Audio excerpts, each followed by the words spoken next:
Hi, I'm Katie Hacker and I'm here at Artbeads to show you how to use the new patent-pending Knot-a-Bead tool from Beadalon. Okay, so to make a continuous strand of knotted beads, here's what it's going to look like when you're finished. And this is a really trendy look, but it's also a traditional method of knotting between pearls. And the reason you do that is to prevent loss if your strand should break, but it also just looks really good. It has a beautiful drape and it's comfortable to wear. And an easy way to do this is using the new patent-pending tool from Beadalon called a Knot-a-Bead.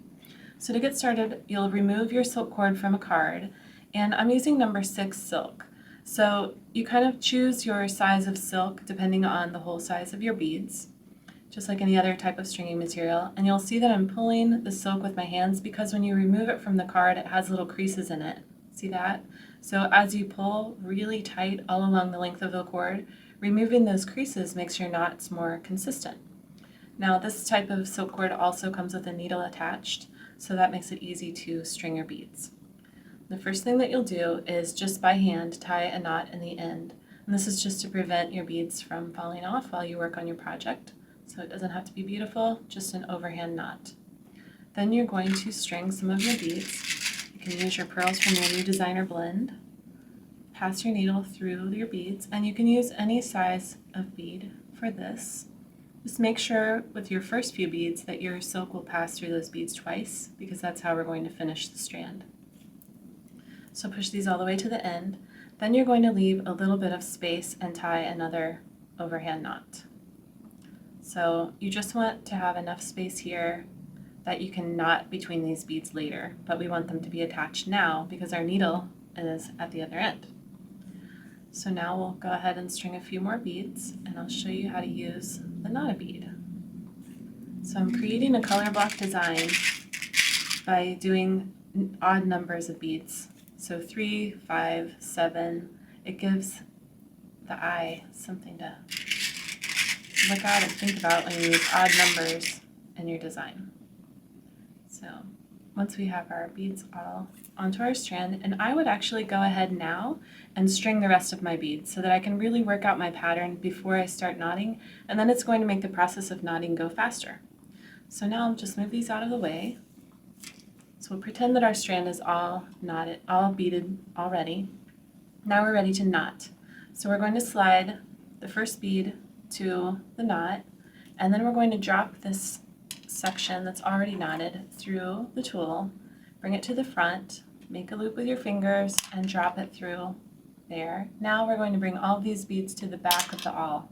And the reason you do that is so that your knot can be as tight as possible against the front of the awl here, because we're going to slide this piece over inside the yoke, and that's what's pulling the knot really tight against that last bead.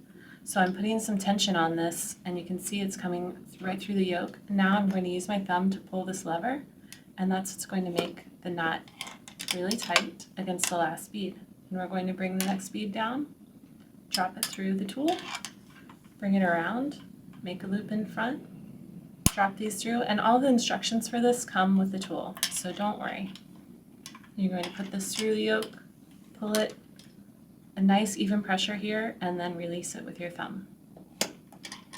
And you're just going to continue that same process for your whole strand, knotting the whole way along. So this is a piece that I already have done all of my knotting, except for the very end. Remember those beads that were loose at the beginning? So now what you're going to do to finish your continuous strand is bring your needle through that first bead, and then just tie a knot by hand in between those beads, and that's going to cinch up the length of your necklace. Now if you wanted to add a clasp, then I recommend using some French wire there to cover the end of your silk at the clasp. But for a continuous necklace like this, this is the method. So now what you'll do is bring this silk around and just pass it through your loop to tie another knot, and then pull this tight in between those beads.